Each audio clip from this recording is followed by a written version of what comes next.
and Karibu. It's going to be another action-packed day today. We have a lot on the program, so I'm really looking forward to this. I'm actually Dutch. We have no sense of humor, so it's going to be very, very official. So, to start off, we have 3 presenters in this session this morning, up to 11 o'clock, that will bring us.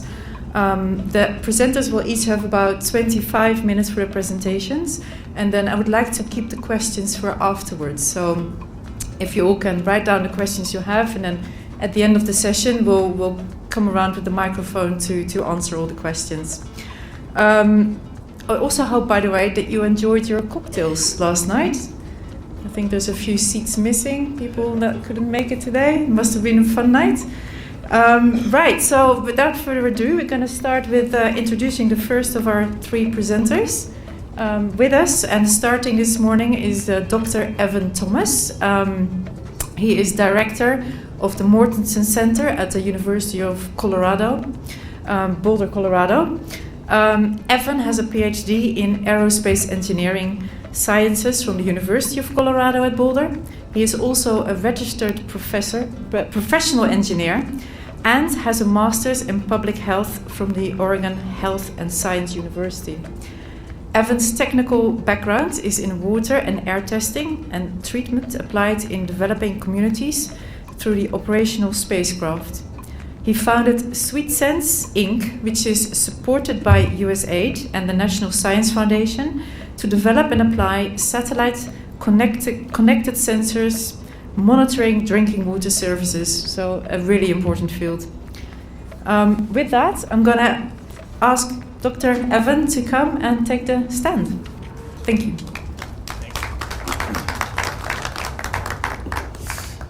Jambo. Nitwa Evan, and thank you for having me today. I'm going to share with you a little bit about the work that we have been doing in East Africa over the past almost 20 years to try to improve access to basic water, sanitation, and energy services. And a piece of this work is addressing the climate change-driven impacts on water access using climate finance. So actually taking funding that is emerging in the international markets for loss and damages that are being caused by climate change and applying them to drinking water services. There's the slides, great, thank you. So this is the planet. We all, of course, recognize this place. I like this because it's kind of looks like a graphic. It's not. It's a series of stitched satellite pictures. So it's every place on Earth as a picture on a cloud-free day. But of course, this place looks familiar. Now, you're all geospatial experts, so of course you've seen this picture many times before. But just humor me for a second. What do you see in this picture? Just shout it out. There's a lot of cocktails last night. What do you see? You see cities, you see lights, you see people. When I ask this question to our students in the United States, they often say it's showing where people live. But of course, we know that this is showing where rich people live. It's showing where people who have a lot of energy live. And yet, still today in 2022, almost half the world's population, over 3.5 billion people in the world, still use firewood every day for the daily energy needs. So this is another image of infrared light. This is mostly campfires. Almost half the world's population, with a lot of it clustered, a lot of those people clustered here in sub-Saharan Africa, use firewood every day to cook and to stay warm. And of course, that use of biomass contributes to emissions. Black soot emissions is one of the largest drivers of global warming. Now, in contrast to many other sources of emissions, it's also an opportunity. The black soot from carbon emissions from the use of wood would drop out of the atmosphere in less than 14 days if we eliminated household cooking, whereas CO2 might take 20 years and methane might take 100 years. So it's actually a big opportunity to reduce global emissions if we can reduce the use of biomass fuels. The use of biomass also contributes to deforestation, to soil erosion, to loss of crops, and of course, household and indoor and outdoor air pollution. And respiratory disease caused in part by these emissions are one of the leading causes of illness and death globally. Still, in 2022, 5 million children under the age of 5 die every year from respiratory diseases. And about the same number, about 4 million children die every year from diarrheal diseases associated with unsafe water and unsafe sanitation. And unfortunately, these challenges are being exacerbated by climate change, which of course we're feeling here in Kenya. I just was in Isiolo yesterday, and even though it rained yesterday, just like it was raining here in Nairobi, there's an unprecedented 5-season drought in northern Kenya and generally in the Horn of Africa. And 40 million people are facing food insecurity this year, in part because of that drought. And so access to basic services like water, sanitation, energy, and infrastructure are being exacerbated. The problems are being made worse because of climate change in many regions of the world. And of course, the people living up in northern Kenya practically have no energy use at all. They didn't cause climate change. They're not really contributing to climate change. Climate change has been caused largely by emissions in North America and in Western Europe, and yet it's sub-Saharan Africa that is facing the first and greatest impacts of climate change. Dry places are getting drier, so we see drought, but also wet places are getting wetter. Like in Rwanda, where we also work, you see increasing floods and crop failures because of floods and erosion. So these are who are using energy in the world. The United States is the single greatest historic emitter. The US has emitted more to the atmosphere of any country anywhere in the world. China passed us just a few years ago, but as you can see, this is CO2 emissions per capita, so per person. China is still a lighter color than North America because per person, even though overall China emits more every year now, just in the past few years, per person, the United States is still emitting 3 times as much. And in sub-Saharan Africa, there's practically no registrable energy use per person. So this is who is using energy in the world. And here's who's sick in the world. This is the global burden of disease. They're the inverse relationship. Let me go back and forth for a second. So if we go back, this is who's using energy, and this is who's sick. So burden of disease is still clustered in sub-Saharan Africa, and they're largely these environmental factors that are associated with energy poverty. Water, clean water access, safe sanitation access, safe, clean energy for cooking, safe transportation, safe infrastructure. So there's that direct relationship between health as an individual and your energy use, and yet that same energy use is making health problems harder in many places of the world. One of the earliest effects of climate change is changing rainfall patterns. As of course you are all expert, and I know all of you in this room study this, but the first thing we see with climate change, maybe these heat waves, you see crop failures, you see some things, disease spread, for example, malaria in Nairobi. Never used to be malaria in Nairobi, now there is, as the temperature, as the elevation at which the parasite can survive is increasing. But the major effect that we see is changing rainfall. Wet places get wetter, as I mentioned, and dry places get drier. And on the whole, a quarter of the world's population is water insecure. A quarter of the world's population is water insecure. In the United States, so we see that here in sub-Saharan Africa, in the Western US where I live, we see the same problem. The Western US is in a mega drought. We're in the 3rd decade now, this 22nd year of the first mega drought in 1,200 years.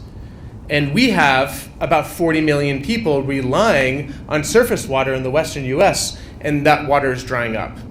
And so both in the United States and in Africa and in other places of the world that face water stress, a major response is to mine groundwater. In the US, we've been mining water for 100 years, and so the ground level has dropped by 40 feet, literally. The surface of the ground has dropped 40 feet as we've been mining that water. Here in Africa, groundwater reserves have been increasing over the past several decades.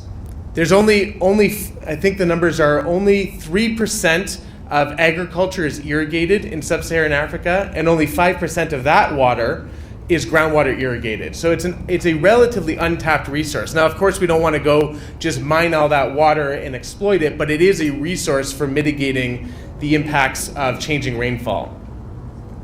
So the field I work in international development, is largely funded this way. Money will come in from organizations like USAID or the World Bank or UNICEF to try to address some of these basic health challenges. So things like water filters, water pumps, cook stoves, latrines, that are designed to improve people's health and livelihood.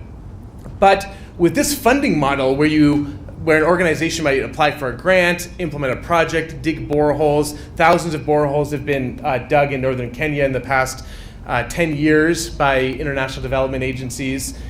There's no money for operation and maintenance. There's no money for the services. The local governments don't have unfunded mandates to keep a water pump running or to maintain access to an energy service. And often there's just not enough money for those operation and maintenance activities. As a result of that, half of water and sanitation projects that are installed every year with international donor funds fail within the first 18 months. So the model doesn't work that well. So what we're trying to do is introduce alternative models that can actually generate revenue for communities, for local governments, for national governments, and for companies to pay for services long term. So it looks like this. You have a water pump. You monitor that water pump, you generate money associated with that service delivery, which can then come back into providing that service. Now, where do we get it from? It's hard to raise funds from communities. Water is subsidized everywhere in the world. Wherever you live, whether it's Dubai or Nairobi or Denver, Colorado, any major city has subsidized water. I live in a city that has a lot of water and is relatively wealthy, and yet when I pay my water bill, I'm only paying for 60% of the cost of delivering me water. So if you then look in Isiolo or in Lodwar or in the other ASIL regions or in Rwanda, it's not reasonable to expect that local communities can pay for the full cost of delivering water. We need to find other ways to match fees from people, from consumers, with subsidies. And one method is with climate finance, where we can actually take money that's available for the loss and damage climate change is causing and apply it to delivering a service which is being impacted by climate change, in this case water. So let me show you a few examples of where we've done this. This is a hand pump. About 100 million people just in sub-Saharan Africa get water from these kinds of hand pumps. This is a picture from Rwanda, where our DG is from. And most Rwandans outside of Kigali get water from these kind of hand pumps. And yet half of them are broken at any given time, and half of the functional hand pumps are contaminated.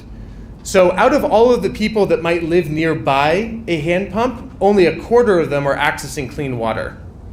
And yet more and more of these are installed every year without models and business models or funding models to support them. So one of the things that our team has done over the past, it's been up over 10 years now, has been testing different technologies combined with different business models to try to sustain basic water services. This is a broken hand pump. Who here is an engineer in the room? Engineers.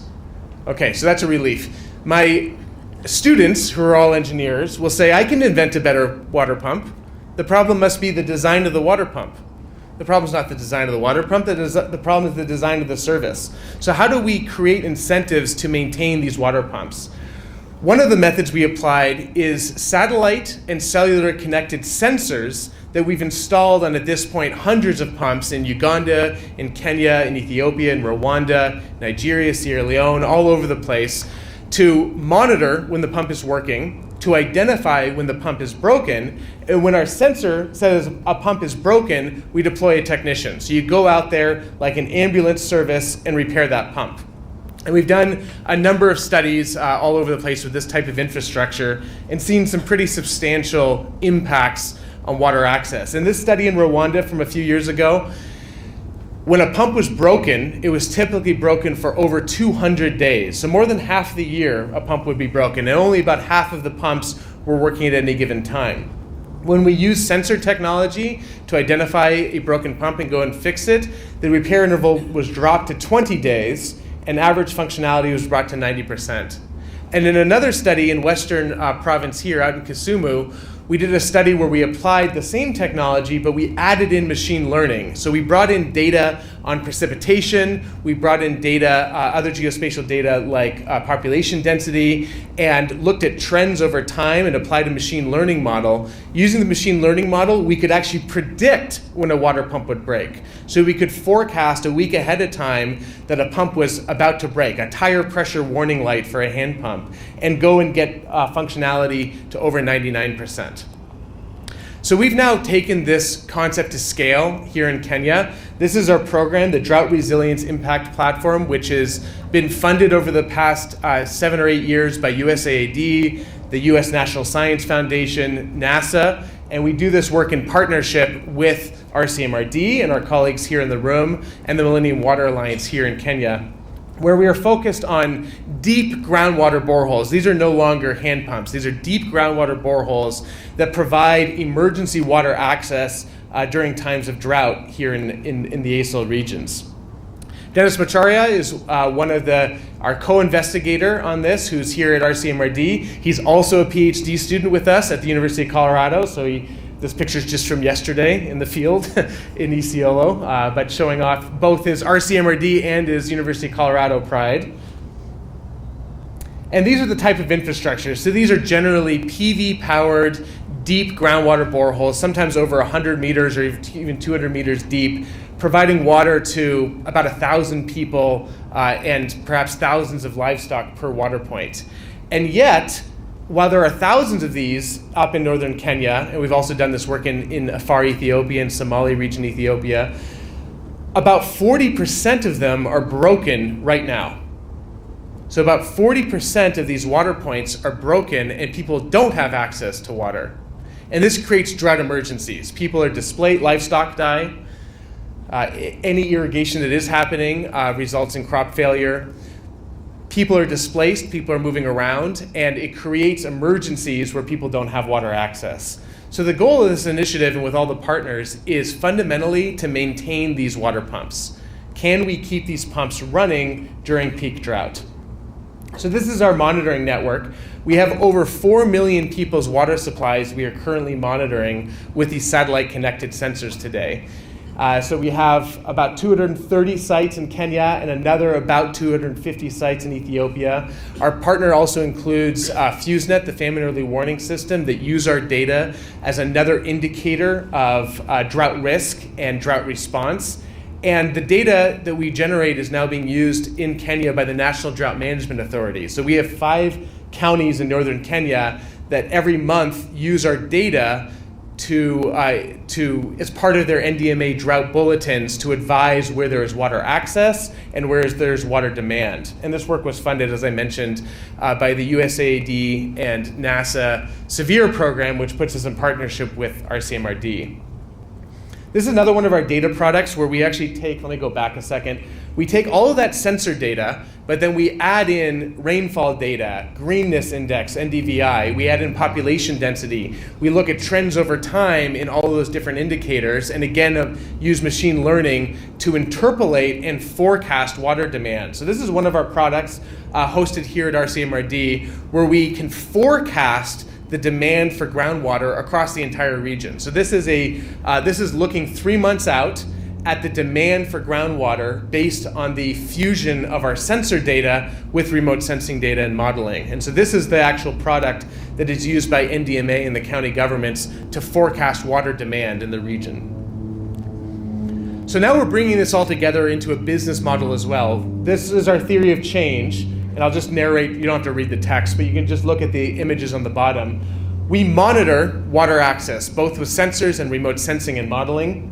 We can forecast drought and groundwater demand, and then we can link that to carbon credits, climate financing that will actually pay us, county governments, communities, NGOs, to maintain water points, to treat water, to ensure that people have reliable access to water, especially during drought, and take money from climate financing and apply it as a service. And this is fundamentally different than government funding, which requires annual appropriations, and it's different from donor funding, which is very infrequent and somewhat times challenging to get money to provide a service. So we use annual money from carbon credits to pay for drinking water access. So our vision, in partnership with RCMRD and the county governments here, is a northern Kenya that has year-round, safe, clean drinking water access, and that is paid for through climate funding that is paying for the loss and damages that climate change is causing in the region. All right, thank you. I'll come back up after the next presenter for questions. Thank you very much.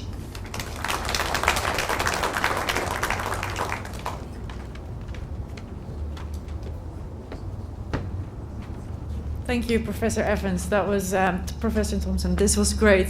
For me, I had a couple of questions already written down. I hope you have too. But it was a very enlightening presentation. So our next presenter, there was a bit of a change in the program this morning because unfortunately our first presenter, Husna Mubarak from FAO, couldn't make it. She sends her apologies. So we've adjusted the program slightly. But we do have two more speakers. So the first speaker up is, and I hope she is in the room.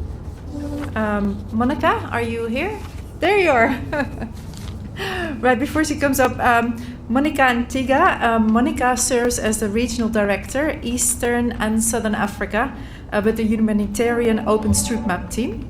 Monica has worked closely with civil society organizations, government agencies, startups, non-government organizations in East, West and Southern Africa in advancing the use of open source technologies and open data in humanitarian response and development. Please welcome Monica to the stage.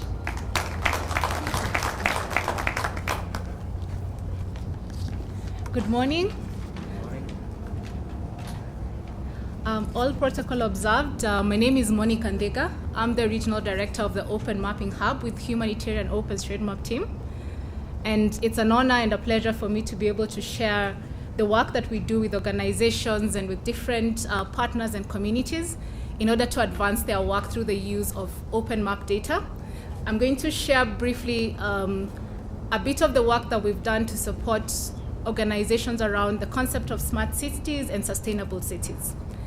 And before I get to that, I'll start with a brief, just 1 minute.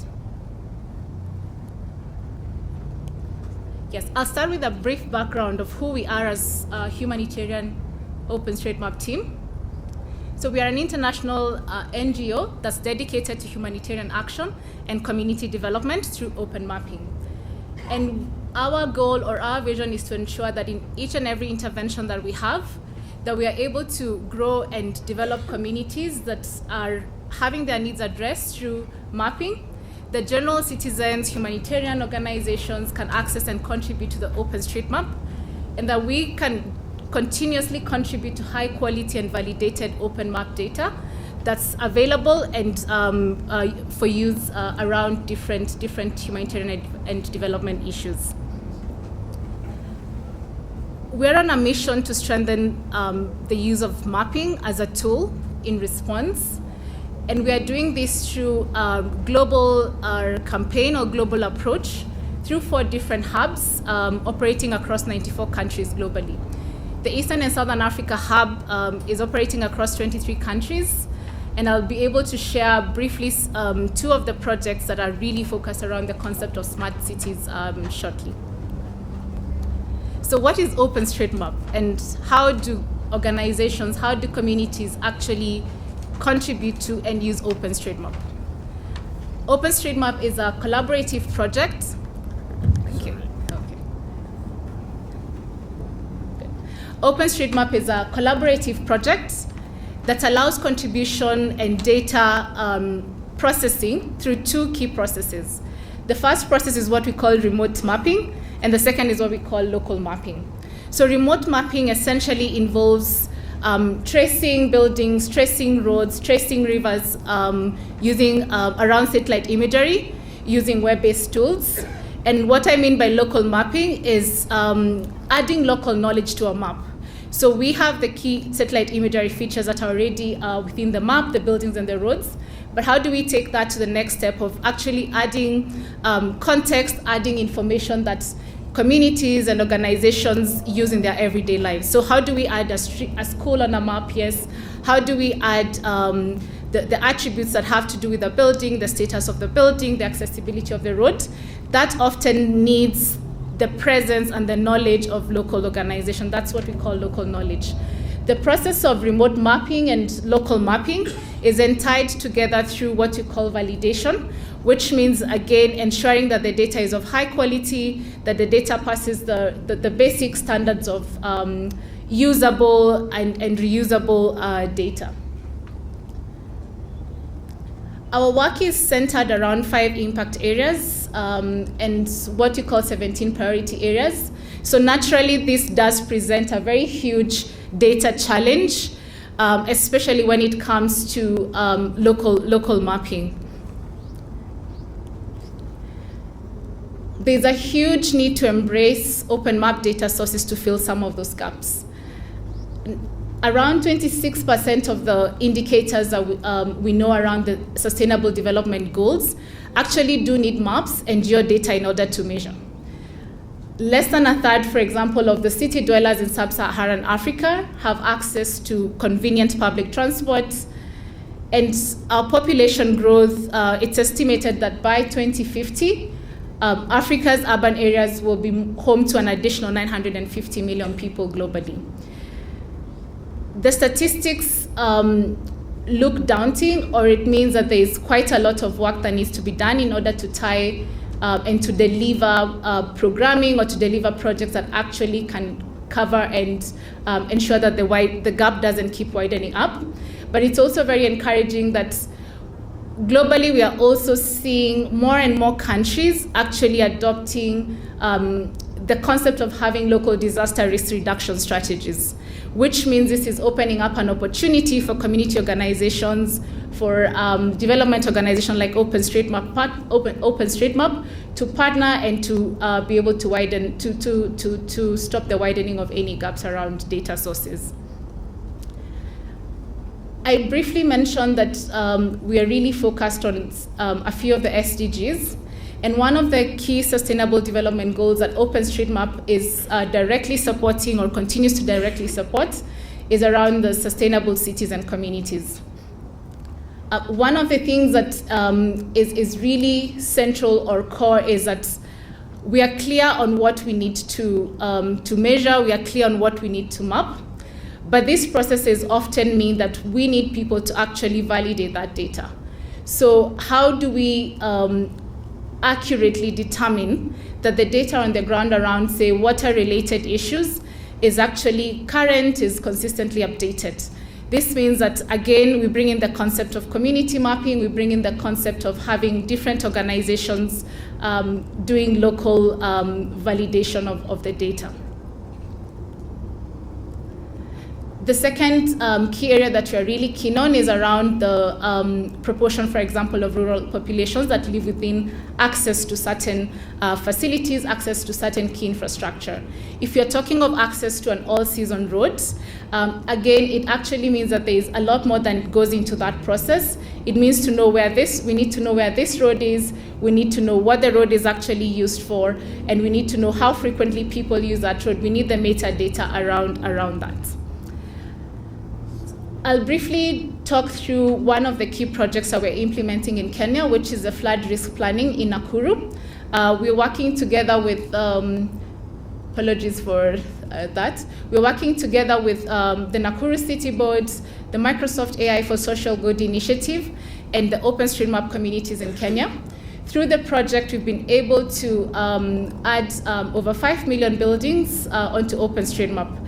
And how this process works is, the first aspect of it is we have AI-generated imagery, in this case, largely it's buildings. And this data is then added onto OpenStreetMap by a team of community mappers. This data then forms what we call a base layer against which the Nakuru City Board then goes ahead to add onto that data and include additional, additional key features that then inform their city planning work. So the project has progressed in terms of being able to generate a really solid use case around the data that communities can generate going on to inform the work of a local county authority. The second project that I'm going to mention is Ramani Huria, which is an initiative that's aimed at making Dar es Salaam a flood-resilient city. The project has embraced a community mapping approach, which entails risk identification, empowering local citizens. By this, I mean training universities, training local leaders into how to use the OpenStreetMap tools, but also integrating those OpenStreetMap with local tools. So we do have the satellite imagery, but the concept has to involve the ability to support mobile data collection, and then consistently being able to create open knowledge through documentation. Open data is very regenerative, which means that provides us with an opportunity to go back, edit it, re-edit it, and reuse it, and which is a concept that we aim to advance and to support through all the initiatives that we do within OpenStreetMap. Yes, so I'll conclude there, and I'll invite you to join OpenStreetMap. Anyone can map on OpenStreetMap. Any organization can use OpenStreetMap. You can map anywhere with OpenStreetMap, and I'll be glad to have conversations on how to support that. Thank you.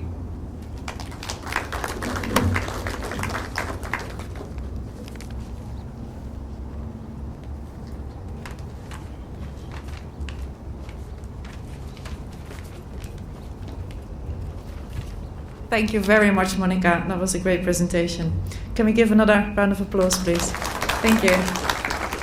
So I personally love OpenStreetMaps because, when you go somewhere new and you've never been before, and you just open OpenStreetMaps and you can walk everywhere because there's the little red dotted trail that you can take. It's, amazing. Right, so our next presenter is sitting at the back, I believe. Is that correct? Yes? So I'll turn around, please. This is Professor Simon Oniveri from Kenyatta University, and he works for the Department of Spatial and Environmental Planning, the School of Architecture and the Built Environment. Oh, thank you for coming up. Here we go, Professor Simon. I'm presenting a story map, so I have to swap through the story map. You forgive me because I'm one from there. But you hear the voice and see me there. It's absolutely fine. It's absolutely fine. I feel your pain. We should have a clicker for those story maps. I agree. Where's the Esri technology team? So just to continue with Dr. Oniveri's CV, he's also a research associate and a fieldwork coordinator for the Kenyatta University Women Economic Empowerment Hub, which is funded by the Gates Foundation. He's also an Esri Eastern Africa GIS Champion winner 2014, an Esri GIS Ambassador in 2018 nomination award, and he has been researching on lakes in the Rift Valley. Is that correct? Correct. All right. Without further ado, Professor Simon, please walk us through your presentation. Thank you. Thank you very much. I must confess that I have a team of students who have been supporting me in putting together the story map. Wherever they are, if they can just stand up, Ferris and Fred and Mary, you can just pop up wherever you are seated. It's good to see you, great people.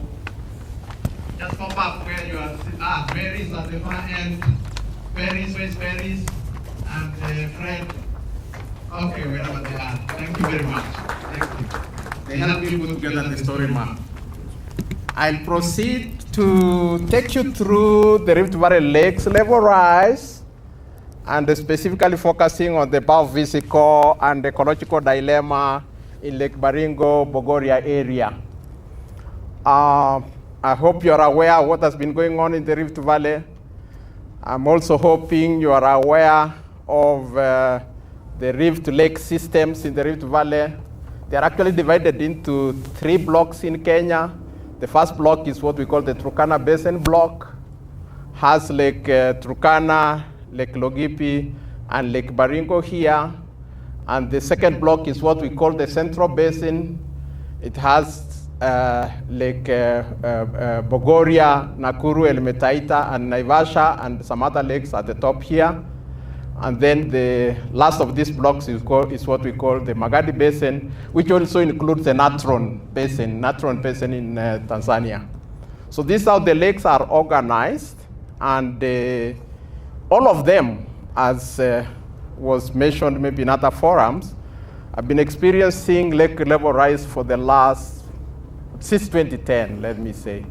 Since 2010, the OND of 2010, and which the lake level rise also reflected in the more recent years, 2018, in Lake Victoria itself, Lake Tanganyika, and Lake Malawi.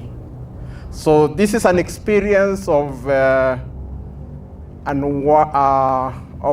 has created impact that you will see later on of a significant impact in the Rift Valley. But just to put it into context, that is the country, Kenya, and the country Kenya is actually divided into two drainage basins, we call them, river basins. Six river basins. And you can see the Rift Valley Basin is the brown one in the middle here. And basically, all the drainage from the escarpments here on the western escarpment and the eastern escarpment here drain into the rift floor. Much of the water disappears into the pyroclastics in the rift floor, but some of it also gets its way into the basins. There has been what we are calling a dilemma in the basins. Water is accumulating in the lakes and is rising quite fast. And to just inform you, Lake Baringo, which is a little to the north of Lake Bogoria, that's some 22 kilometers away, is a Ramsar site. Those of you are familiar with wetlands of significance. Lake Baringo, Bogoria are both of them Ramsar sites, but Lake Baringo itself is this Ramsar site number, and it's at an elevation of 969 kilometers elevation. Just note that number, because I'm going to also speak into the rest of what is happening to the waters and the risk that is there in the ecology in that particular area. And of course, it's bordered by the Laikipia Escarpment, the Tugen Hills, and it receives quite a number of rivers, Endau River, Berkera River, Molo River, Olarabel River, and the Loboi River feed into Lake Baringo. And there are also a number of swamps around that lake. And in 1994, Lake 94 developed, although it started developing in 1992. I have a map here, which then, just zoom out here, you will see I've put in a number of numbers there, and the numbers are basically to show you where these features are. I could zoom into any of these features, and of course of significance is this island here, we call Kokwe Island, which hosts one of the smaller tribes in Kenya. The the Ilichimus people live here, and they depend basically on the fishing in this lake and the water from that lake. And you can see the other features here. I can take you to Molo River, for example. It's a river down here, and if we zoom into the river of Molo River, you will see that it passes through this zone here. Here's the river here, and moves on winding through into the swamp, this swamp here, and feeds the swamp. And significantly, you can see the waters are spreading around here, and it's literally being prevented from getting into the lake. And you can see roughly that this area is getting flooded, and you can see the flood now here. So the waters of the river, you can see the river in here, is being prevented from going to the lake because the lake's level have risen significantly. And that is affecting the farmlands. You can see the farmlands around here, and many other utilities in this particular area. And it's a very bad situation in this particular environment and around the lake.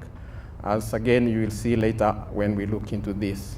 Lake Bogoria on the other side is a Ramsar site, and I told you to note 969.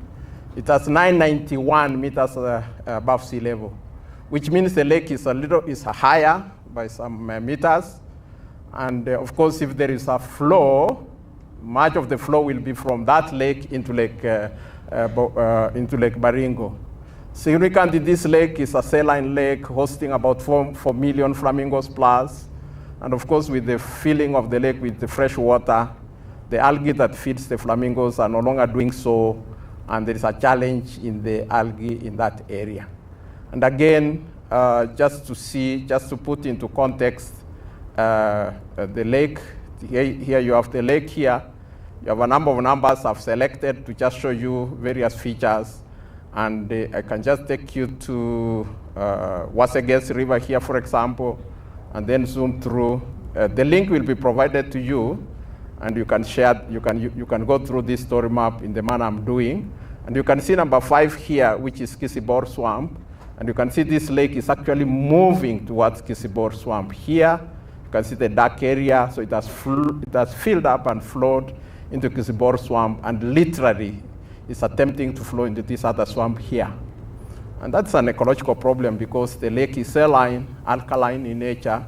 The swamps are freshwater swamps, and you can see that the water, because of the submergence, is literally burning the vegetation in that area. The lakes in normal times are just about 22 kilometers apart, 27.7 to 21.7 to be sure. But at the moment from our mapping in the field, the lakes are moved closer to one another, and there's only 7.4 kilometers left for them to cover on the surface. Of course, you know water behaves in a manner that it also infiltrates into the ground. And were we to do borehole testing, I'm sure we'll find that these lakes have already merged underground. But we haven't done that type of testing. And to show you the significance of this, here are the 2 lakes apart. In normal times, the distance here is just about 22.8 kilometers, the one we have indicated here for this line here. This is Lake Bogoria here, Lake Baringo here, and you can see the distance when they are not flooded. Of course, this lake formed by the damming of Molo River that passes through here. And if I swap this glass, you'll see where the water has reached. You can see that. So you can see how in this part of Baringo, you can see where the water is. So the water significantly moved down. And this part of Bogoria, you can see the water significantly moved to the north. There's a glass swap on the image, and the distances are there. In the current situation, the water is, we could find water here, we could also find water here on the surface, and the distance here at that particular time when we were in the field was about 11.9 kilometers apart. But with Molo River now flooding, the distance is from about here to this area here, which is about 7 kilometers away. Baringo on the other side has also been flooding. At the moment, that's Baringo in normal circumstances. At the moment, that's filled the place by about 136 square kilometers. You can imagine a land of 136 square kilometers has been submerged, which translates to about more than 100% of the area that is flooded. And we did some digitizing work and some kind of utilization of the current images of Landsat and Sentinel images, and we came up with this conclusion. You see the blue line here is where the lake was. This blue line here is where the lake was in 2010. So the inside of it is the lake itself, the island is here. And then the yellow line is what we determined as where the lake was in 2014. And the red line is where the lake is in 2020. And you can see that a lot of land has actually been submerged, considering that the blue line just covers this area here in this particular domain. And this has implications on the population settled around there. You can see the changes that have taken place over time. The lake itself, in normal circumstances, is about 130 square kilometers, but of course it has increased to around 264 square kilometers. That's a significant area rise in that particular environment. And yeah, this is just snapshots of the area. And Lake Baringo, Lake Bogoria on the other side, you can also see the image here. We also digitized this work and determined the area that has been flooded. Again, the blue line, you can see the blue line originally was here in 2010, but it has now increased all the way to this particular area, therefore covering all this area and flooding it. And the changes again, the lake is normally 34 square kilometers, but it has increased to about 43.26 square kilometers, a change of about 8.9%. And much of this is towards the north and towards the areas that are covered by the springs. And you can see this is an image of 2010, and you can see the land is just bare. People settled around here, there are roads around here. But when we go down to the current image, you can see what has happened. So a lot of people have been displaced. A lot of houses here are underwater. The national park gate itself is underwater, and that's a challenge in this particular area. And we determined the route that the water will take. I hope this image will come up. Okay, I hope the image will come up. If it doesn't come up, no problem. We determined where the route the water will take. Wow, that's not very kind. It's not very kind. But we have determined how the water will move, and if in case there's going to be submergence on the surface, the water will flow through from Waseges Delta into Kisibor Swamp together to moving towards Riboi River, into Luboi Swamp, and then into Ngarua Swamp, into Molo River, and we are done. This is a very interesting image here, but I think because of Wi-Fi connection, maybe you are not able to see. Maybe it is this one, yeah. Okay, sorry. Okay, the image is down here. So I'll show you, this is Molo River. So moving down Molo River, up in the Mogotio area here, you can see a lot of silt. It carries a lot of silt. So one of the problems in Lake Bogoria is the siltation in that lake. And then if I move down, I'll get you to Loruk area. This market center here, of course, the images, we are depending very much on the Google Earth map images that are online. But the Google Earth images have not been able to show the current status, but they can assure you the water is here because these market centers here are along the road here, these shops here. And you can see the water came right through and they submerged that area of the water. You see the water is here, this water just flew up and submerged the whole of this area here, including this particular school in the north of the lake. We call Loruk area. So this is the lake here moving towards Loruk. I move down to take you to the Kisibor Swamp. You can see the Kisibor Swamp is quite wet. You can see this vegetation is drying up because of submergence. And therefore the water of Lake Baringo, in particular now, Lake Bogoria here, is moving towards the north. And this particular picture was taken in this area, and you can see the burning, the brown areas here is the vegetation that is burning, and you can see what is happening in Kisibor Swamp here. Yeah, this is looking down towards the south. You can see how the water is saline water. You can see the coloration here of the salinity, and you can see the impact it's having on the vegetation. And then somewhere quite inside the land, here, you see this is number 5. The water was here, we couldn't proceed on the road out this way, and therefore we were somewhere around here, and you can see the water is just here. And this water has filled up farms. You can see all the farms here are basically underwater. A number of buildings, this building, you can see this underwater. A number of schools also in this area are underwater. and it's a significant impact in the area in terms of the flood area in this particular zone. So I move you down to see the Lake Bogoria itself. The Lake Bogoria, actually, much of the area that is covered by the hot springs have been submerged. There are very few flamingos now in this particular environment, depending on very much on the hot springs in that particular area. And then you can see the gate, the KWS gate, which is just these buildings here, and many other buildings in this area are submerged. And it's not possible to utilize this gate to get them back. They have to shift the gate to another location altogether.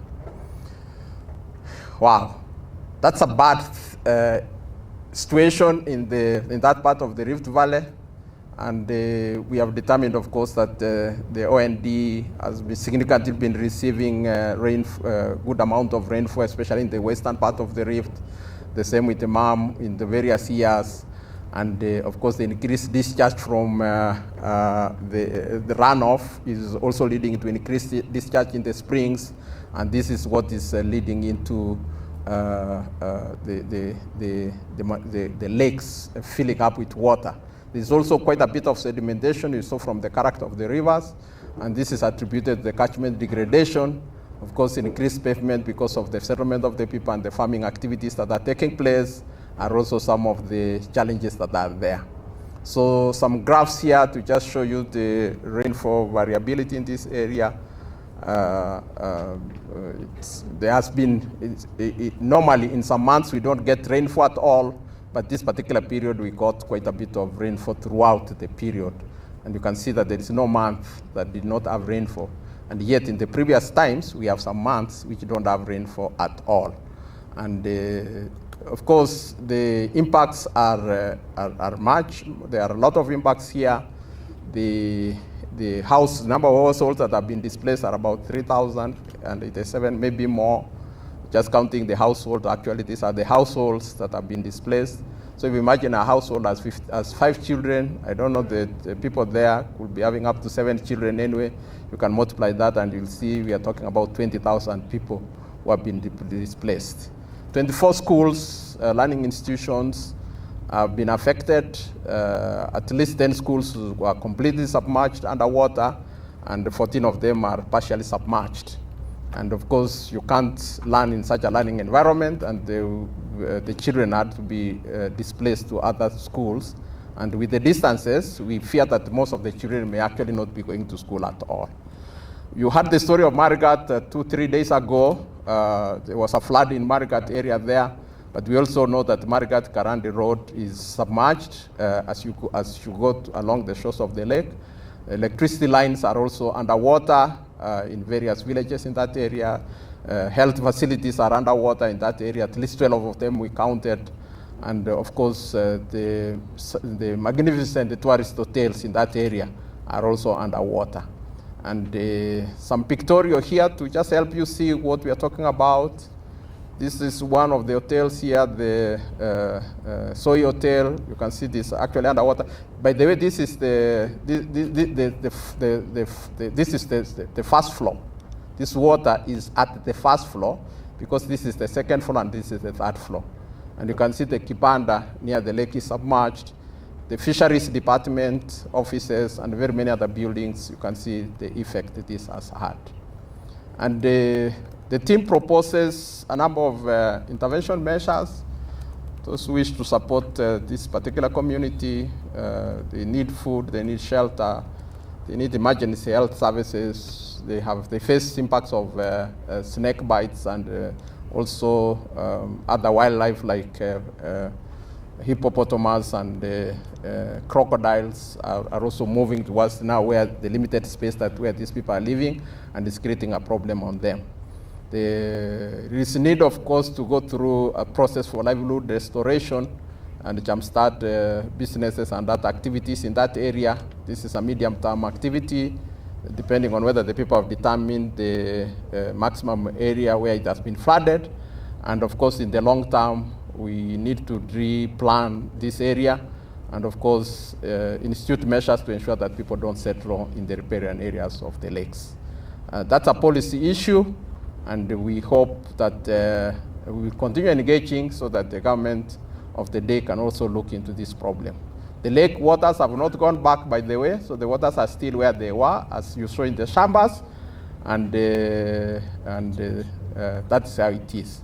The capturing of the images, some of the images we have here, the photographs were done in the field for us by KU TV. We have a television program, and in particular, Irene Simiyu and Anita Masharia and Joan Burundi were with us in the field to help document some of this. And there are also some links in KU TV where you can see what has happened in that area as it was documented in 2020. Thank you very much, and God bless you.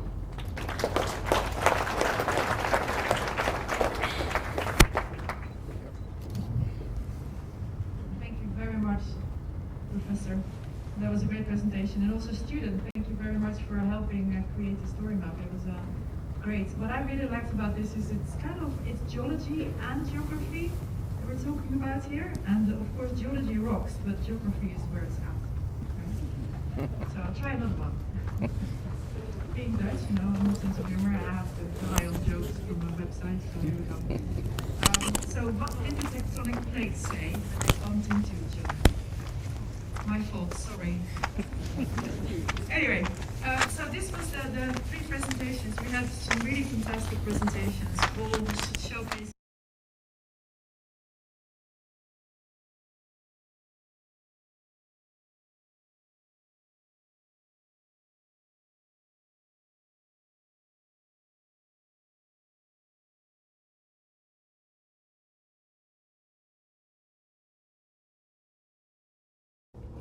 At the back, we have a microphone.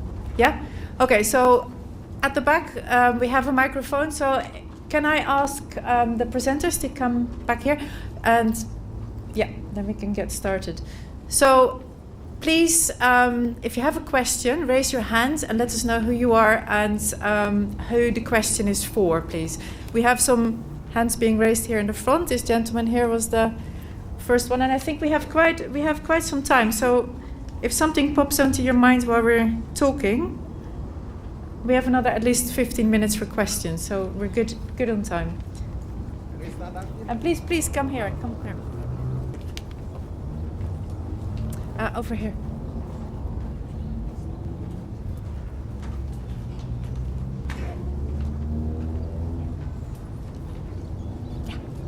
Good morning. This is Augustine Aputo. Is it working? This is Augustine Aputo from the Geohealth Hub, Eastern Africa, where we measure the air quality PM2.5 for health. So when I have two questions, Dr. Ivan and also Professor Nyere. Dr. Ivan touched a bit of an area where I also have an interest. He talked of we are what we breathe, the disability adjusted life years, the air quality, the indoor issues. I think that's a really growing area of interest, and I think really very important. Also, what we drink. Now, going to what we drink, the failing pumps. Being an M&E practitioner over the years, having done a lot of it in the northern Kenya, one thing that we find almost all the time is that from a baseline report, you find that mid-term and even sometimes end-term results sometimes cannot be sort of explained well. For a reason that an entity, an NGO may come, start with new pumps, new boreholes, but there are other dying ones. So when they do a baseline, maybe the distance to a water source by households, even the mean for that community may have been a figure, let's say 5 kilometers. But down the lane, maybe 5 years down the lane, you'll find it has gone to 6 kilometers. So often we have conflicts with the people that the clients we do evaluation for. Is your data right? The data is right. The only thing is that a number of boreholes became dead. So when they started, the distance to and fro to the water source was fairly okay. Then the NGO came and started their own. In the meantime, the others that were there when they started became dead. So I think that's an area of growing interest. I'm happy that at least there is a group that is trying to check the malfunctionality of the boreholes. I think that's an area that needs to be picked up very strongly by both the partners of development and also the county government, because when you start things new and you leave the others, what about the distance between any two boreholes, even though one may be dead? Subsidence issues, of course, are there. So I think that's an important area to then continue monitoring. Now, that was for Evan. By the way, University of Colorado, we have a colleague, Professor John Summit, that is also one of the PIs in the GeoHealth Hub where we operate. Then my other question, or other comment, and maybe question, Professor Nywere, who was also my colleague in KU for many years. The lakes receding was there some years back. It was a concern. Doing my MPhil research in Lake Victoria, 1992, 94, there was a concern that the Lake Victoria levels were coming down. It was a major concern then. Come 2020, the levels again were rising. So that me coming from Imbo Usenge, then what you call the Mombasa Raha Hotel, which had been built in one of the locations, was sort of submerged. It was one of the best hotels in the small town. It was submerged. So basically we are talking about, could it be that the lake is just claiming its space? Could we could be using that information of the rising and the declining so that we are able to define within this place, this is a disaster zone. Can we let our people know that this is not an area to have anything permanent for construction and even for residents? Because often we cry disasters, but you see, we go to places which is like a home of the lake. If you go to live in a home of the lake, what do you expect if the lake starts reclaiming its space? So I think, Prof, that's an area where I think we need to start defining, using even working closely with the county government, so that they define, so that we have a clear plan. This is a no-go zone, this is a disaster zone, you can be caught up with the water any minute. I think that's an important thing. The last thing, maybe for the name I forgot, open mapping. I've been a volunteer mapper of some of the locations. So when you go to that mapping and you put the name Augustine Afulo, you can go to my home in the village without asking until you reach there. So I've been, some homes, almost 30 homes in that village are mapped. Thank you so much. Thank you for those questions and comments and explanation. Evan, would you like to comment on the first item? Yeah, sure. I think there are a couple points that you had there. One is just this chronic problem of delivering clean water services. Much of this work has been funded by donors in this region over 50 years, and yet access to water is not universal by any means. And so part of the objective is with county governments, with national entities, but also with donors to incentivize service delivery. And a piece of that is data. You know, where are there people, where is their water demand, where is their water access, where is it clean, and create models to actually incentivize the service instead of just incentivizing, as you pointed out, drilling another borehole. Yeah, and the coordination and collaboration between all these entities, I think, was one of your other points as well. That's really necessary. Yeah. Dr. Professor Nywere, yeah, can you? Thank you, Afulo. Yeah. I did not give you the full story. Part of the story, you'll get it. There is a link we can also give to Regional Center. I think maybe they have it because we did a lake scoping. All the lakes, the government did a scoping of those lakes. I was part of the exercise. I went to Lake Turkana, and what I showed there, I didn't like it. Graves underwater is not a good thing in Africa. So what it is, people have settled in areas, what we call the territory of the lake. But we should have known that this is the territory of the lake, because this is not the first time the lakes have swelled.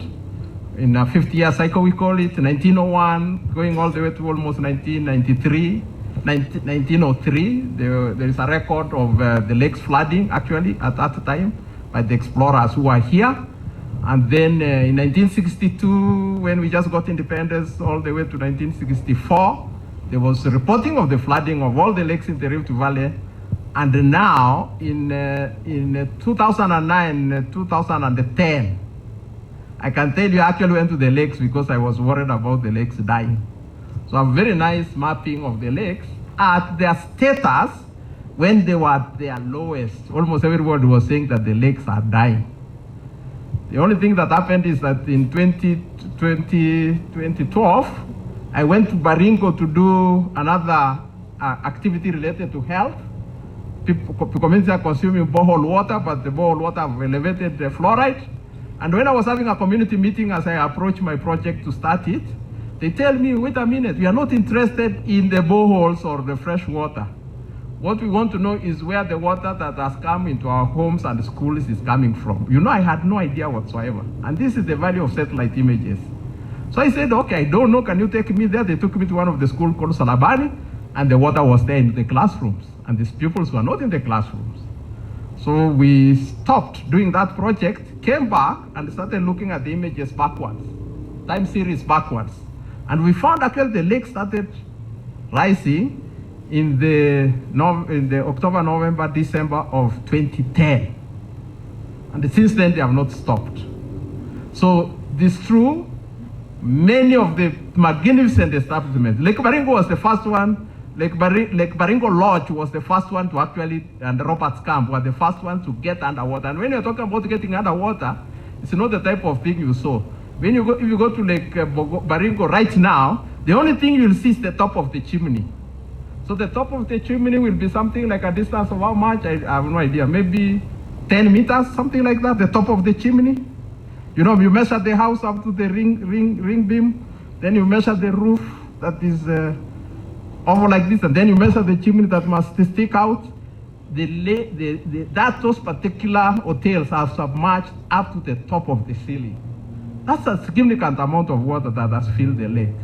But if we know that that is the territory of the lake, the next thing now will be the planning. Unfortunately, the way man is, they will see land, and the next thing they will want is that I can make use of that land to live, and they'll go there to live.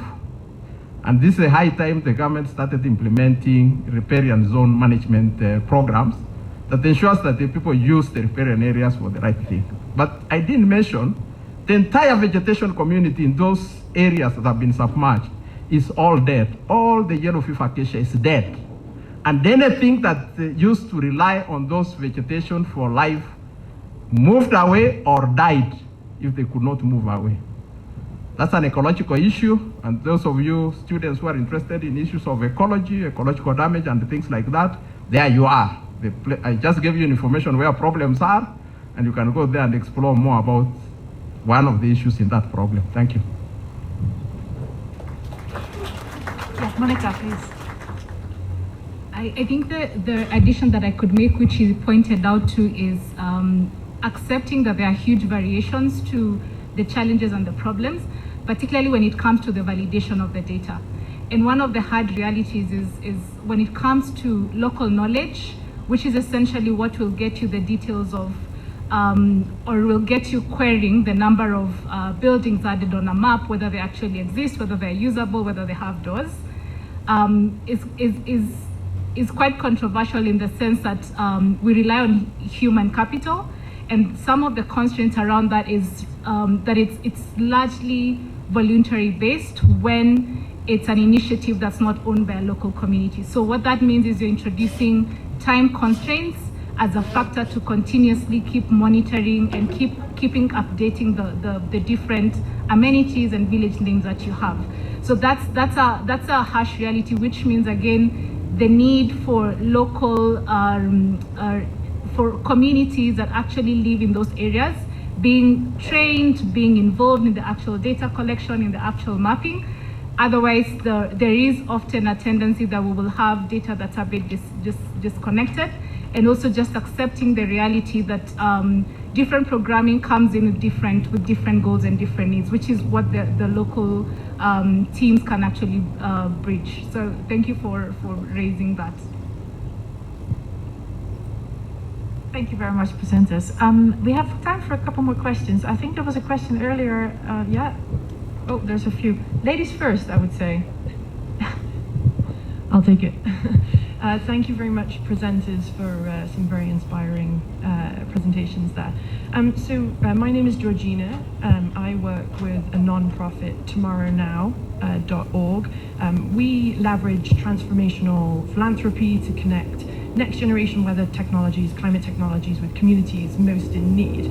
And our hypothesis really centers around this idea that with better technology and better data and better access to that data, we can make a real difference, right? We can make a real difference to your work, to climate adaptation, and to our collective humanitarian goals.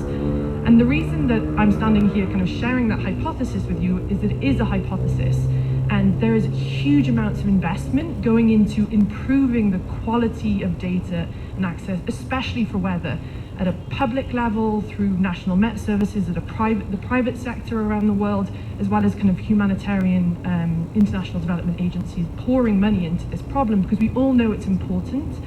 The question is, where do we prioritize? And the speakers here, you're all working with environmental weather data, whether it's historical data, real-time data, forecast data, here on the continent. And we know historically the data hasn't been good enough. And so, to my question, I'd love your perspective, given the projects that you're working on today and the urgency of climate adaptation here on the continent. Where should we prioritize as a community?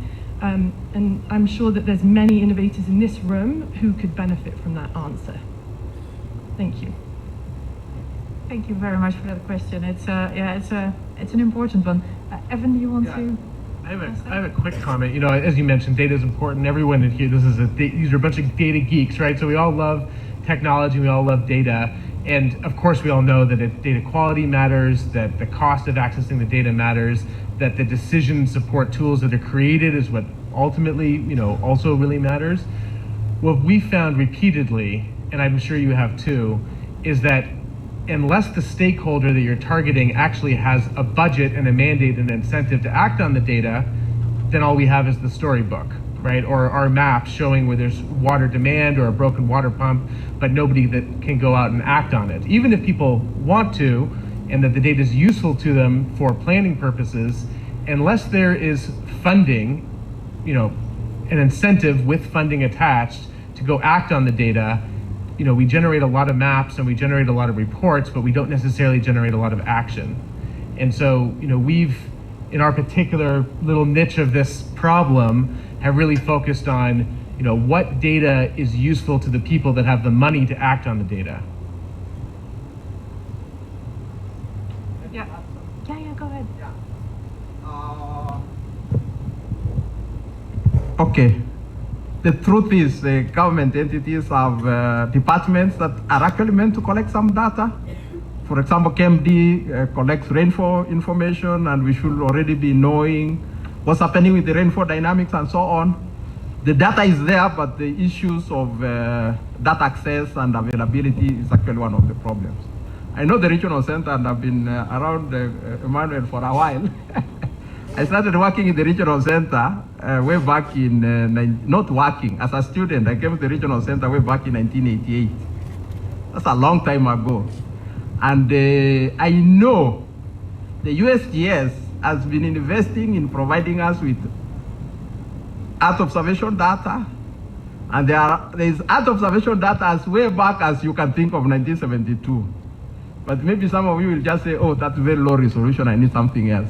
But the low resolution also has information. It's a question of courage to use the information that is there to see what is happening, but also to make sure that the data the information we extract from this data is available in open portals And I'm glad that RCMRD has actually, and many other entities I saw, Digital Africa and others, have actually created portals where you can go in and either get information or see information that is there. The problem is we, the students, me included, I'm still learning, we are not exploring enough. You want to be food to be put in your mouth. No, nobody will put food in your mouth. You must first of all cook it actually, and then eat it. It will be sweet if you know actually how to cook it. And I encourage you to explore these portals, especially the ones that is available locally here, and make use of it, including the one that is there in Equipac. I'm not seeing Equipac around, but they also have a data portal that you can also make use of, and it's giving very useful information about the moisture and the moisture availability dynamics in the continent. Thank you very much. Thank you. Thank you. We have a few more questions and a few more minutes to answer questions. So maybe first there, and then to the gentleman over there, and then to the lady at the back. Thank you very much. My name is Craig Van Hagen. I started a company here in Kenya recently. Just a general interest question for Professor. Do you think that those lake expansions are purely rainfall, or is there some groundwater recharge coming from aquifers as well? And probably related to that, Dr. Evan, if you are seeing with your boreholes, are you seeing groundwater rise or fall?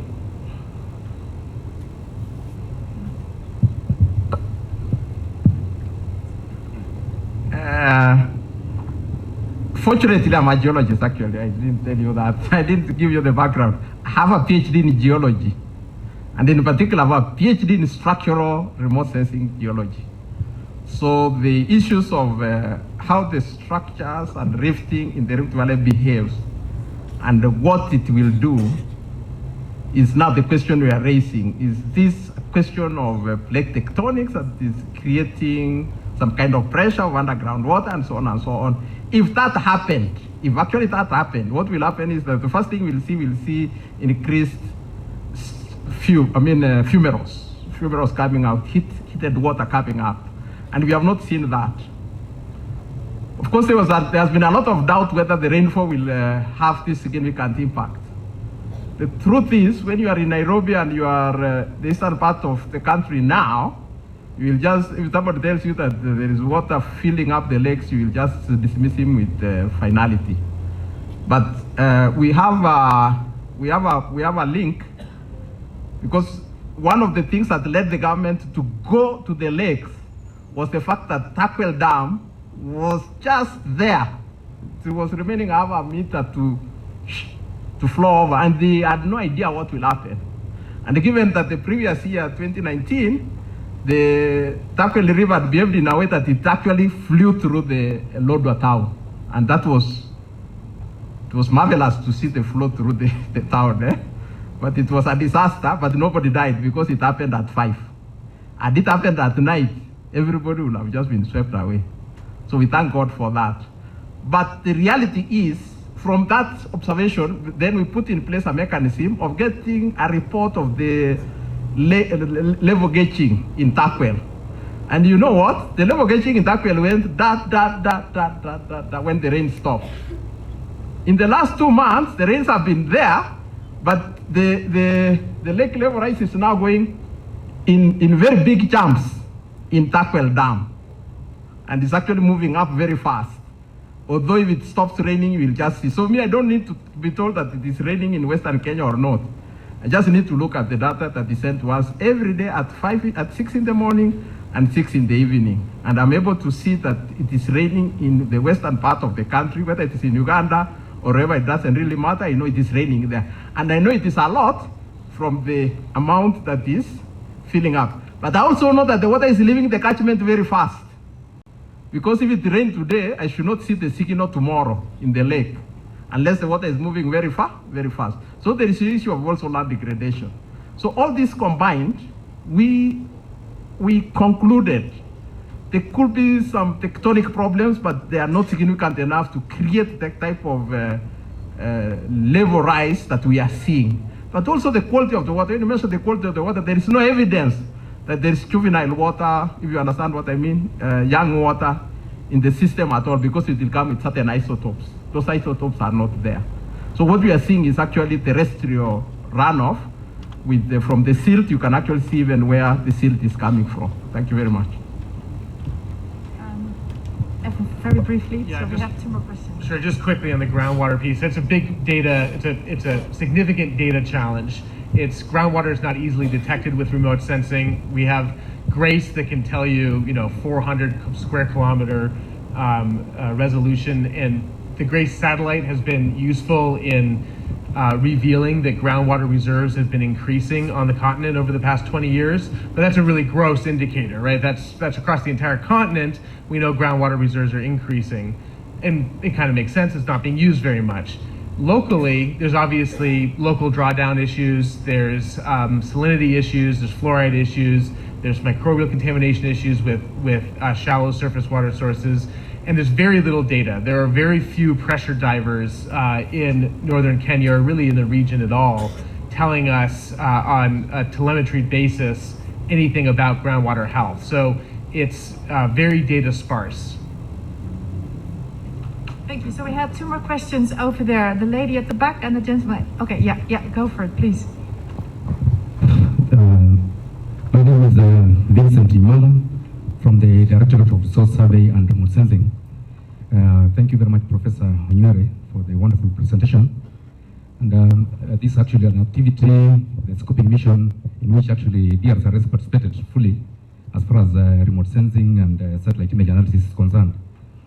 And as far as the rising water levels is concerned, we are aware that there are several factors that come into interplay, including the geological, hydrological, and land use pattern. And one of the factors that was actually determined to be having a big impact was the land practice in the upstream that was actually contributing to facilitation of the waters in the rising lakes. My question is that even after the scoping mission that was undertaken and being spearheaded by the Ministry of Environment and Forestry, sponsored by the UNDP, there was a draft report that actually was published with a lot of objectives and policies that were advised to the government to implement.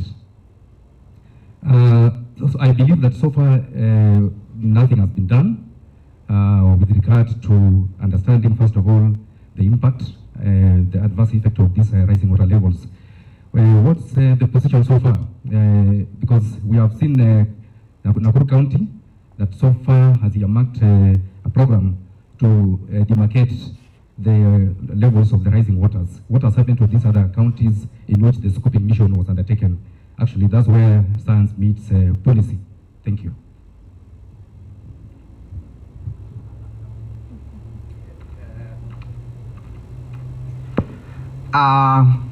Since we are all remote sensing scientists, I believe, if you are in GIS and remote sensing and you came to RCMRD to this conference, you must be interacting with remote sensing data in one way or another.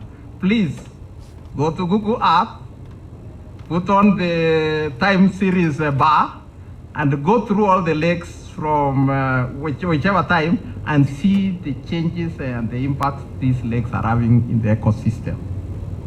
It will help us a lot to even put pressure on the government, because if you imagine that the government, most of these people are sitting somewhere, they are enjoying their nice offices and so on, and occasionally if there is a real problem, they say, can I have a flight? Then they fly, they say, oh, there is a problem there.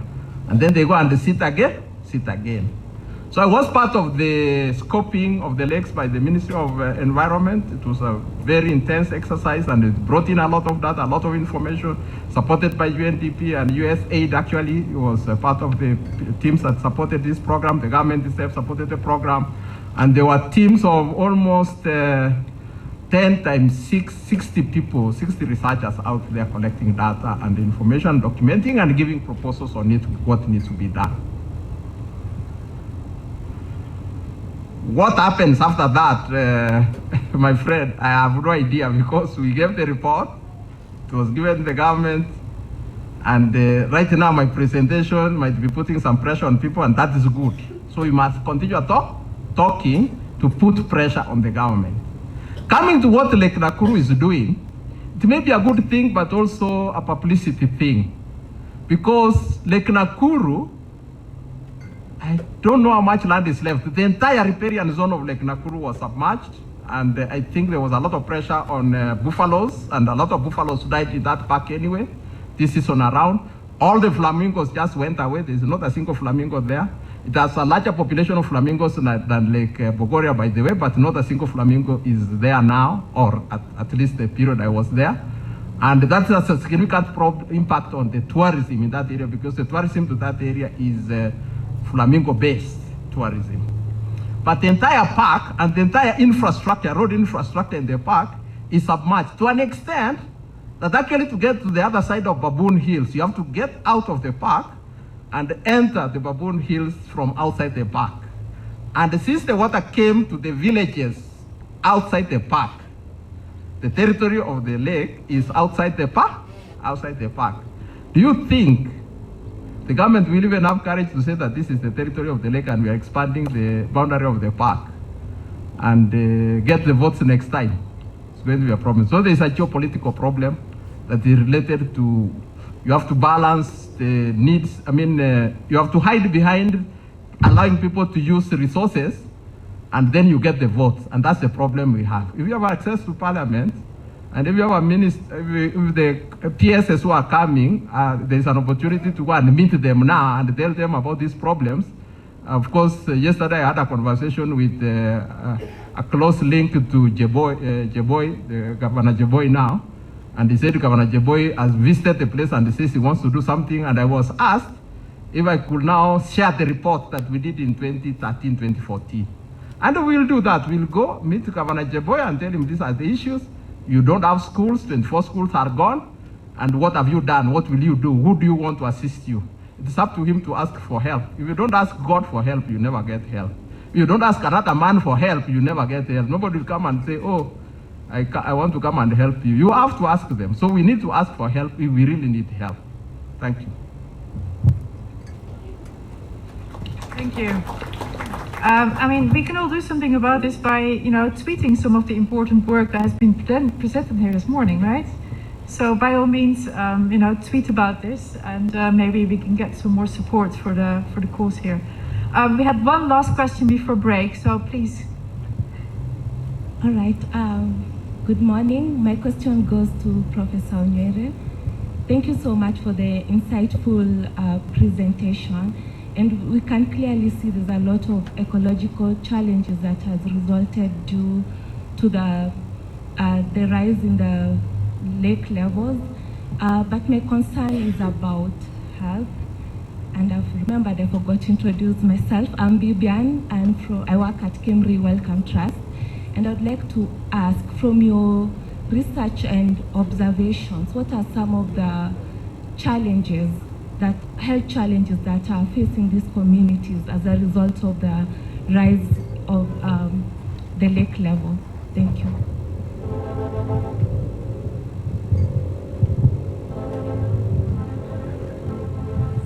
Okay, thank you for that question. If we were to count the health challenges one by one, you will just give up. The first thing, Lake Bogoria environment, the whole of that environment is full of snakes. It's full of venomous snakes. You know those things that if they bite you, you get a problem immediately. It is full of those snakes. And the area is such that sometimes you don't even see the snake. You know, the stone can be there and the snake can be like there and you actually don't see it. Okay? The colors of the snake somehow match with the colors of the environment. So it's a volcanotectonic environment that is rich in those things. And in that place, I can assure you, I even have photos of people who have been bitten by snakes anywhere in the body, from the ear here. You know, something is warm, then you do like this, and to the legs, to anything. That's one of the problems, okay? So, and there was an issue sometimes back, if you read the news, about the availability of antivenoms. And of course, when the presidential person was saying that we will produce antivenoms, I understood what he was talking about. Okay? So that is one. So, and you can imagine when the floods came, the snakes do a very simple thing. They just move to a dry ground a dry ground. And they move to a dry ground that is warm. And you can be sure it is a house. You can be sure it is your bed. Are we together? It's not a very nice place to be in, but that is what happens there. That is problem number one. Problem number two, immediately you have stagnant water in any area and there is warmth, and you know what will happen. Mosquitoes. Mosquitoes. You understand what I mean? So the issue of malaria and so on is a problem in that area. Apart from now, the bilharzia related diseases, where you step in the water and you have these snail kind of things that when they are still young, they can also get into your system. You get what? Bilharzia, it's called bilharzia related problems. That's another one. Then the second thing, that lake is also full of crocodiles. Those big things, they actually don't move very far from the shore, from the lake shore. So long as they were in the lake shore before, the people knew that around here you'll find a crocodile. So no problem. They were just living with the crocodiles. Now the water has come, they have no idea where the crocodile is. And the crocodile is waiting for food. Anytime. And if you go there, you'll actually find a lot of people who have been amputated legs and something, because if they catch a shoe somewhere and somehow it can even bite the leg and go. If it doesn't pull you into the water and you are finished. And of course, they will also tell you the losses they have had on the animals. I don't know whether that's a disease, but you get what I mean. The conflict between wildlife and human beings. And then, of course, there is the issue of the quality of the water. Every toilet in that place is actually underwater. You get what I mean? And these people you just fetch the water. The nearest water you get, you just fetch. If you have wood to boil it, that's okay. And then we have another significant problem in that lake, something called Prosopis juliflora, matenge. If you look at the images, it looks very green. Actually, that greenness, apart from the browns you saw, if you saw any green on the images I showed you, that greenness is due to Prosopis juliflora. Somehow, Prosopis juliflora can survive in submerged water forever. That's not true with any other open land vegetation. But Prosopis can. And Prosopis has now taken colony. If you ever get pricked by a Prosopis juliflora thorn, consider yourself amputated, period. And that's why the project on Chaco could not take place. We will harvest them to ban Chaco. I could give you numerous problems, okay? And come and visit me, because I know what Kemri Trust can do. So.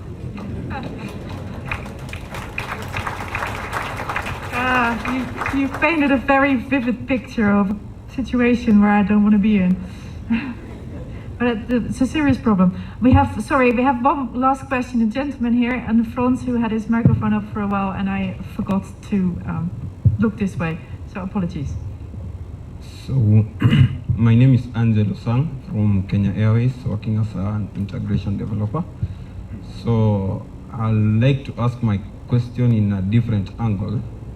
So assuming this is not a Kenyan problem, that question goes to Professor on the rising water in the lakes. Assuming this is not a Kenyan problem, it's a world issue, that is the planet Earth. Previously or initially we used to have the active volcanoes. At some point the volcanoes became dormant. And right now we are no longer hearing about the volcanoes. That means that in the center of the planet Earth, we normally have the active, the magma, the hot magma, and there's always pressure. That's why we had the active volcanoes.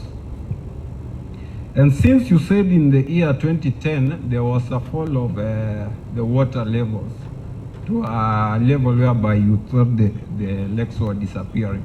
And right now, the lakes are reclaiming their land.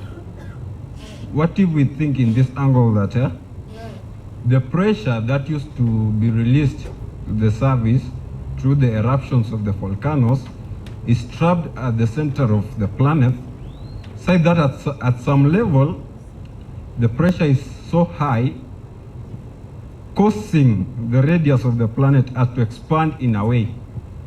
Meaning when it expands, the surface of the planet Earth increases. And in that angle, we'll be having the water level in the lakes across the world dropping. At some point now, after some time, the pressure will reduce because of that heated magma, and maybe it has fallen down, meaning the radius of the planet Earth will have reduced.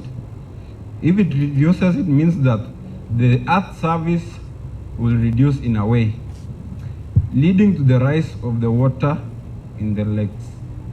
That is my point of view. So, why don't we make good use of what we've learned before about yesterday we heard about the satellites which have been deployed to the space. Why don't we make good use of those satellites? We capture the images, use machine learning, get to learn, get to know about the past. Let us see the rising water of this level. Let us try and see the trends. If it is after some years, there is this rise of water and there is this fall of water levels. This might be the reason. And if this happens to be the reason, my advice to our government system is that I think the government should reclaim land within this lakes region. And of course, we do know that the government do have property that is safe grounds. We can relocate our citizens to those grounds, and the government takes over those lands, such that in a way, since we normally know that the government property is not occupied, when this disaster happens, this rise of water levels, there will be no citizen on that area, meaning there will be any alarm. And when this water dropping levels, there will be any urgent or emergency to be taken. So I would like we do more research on that. Let us employ that, and it will be so much gain if we look into that. That could be the cause. So my question came in form of a statement. Sorry for that. So thank you very much for those statements and an explanation behind it. I think we can continue this discussion, but I think we're all ready for a break, and maybe the discussion can take further shape over coffee, tea, and refreshments. So I would like to wrap up this session for now. So we've heard a lot about data, quality of data, analytics, and technology to take those two and actually provide actionable information. And thereby enhancing more resilient communities. So it's been really insightful. We've heard from some great speakers. So I'd like to have another round of applause for Professor Simon, Monica, and Professor Evan. Thank you all very much. Also the audience, thanks for coming. Thanks for being with us this morning here. And we'll see you after the break. Actually, no, I'm going to hand over for a couple of announcements for changes in program. Thank you very much.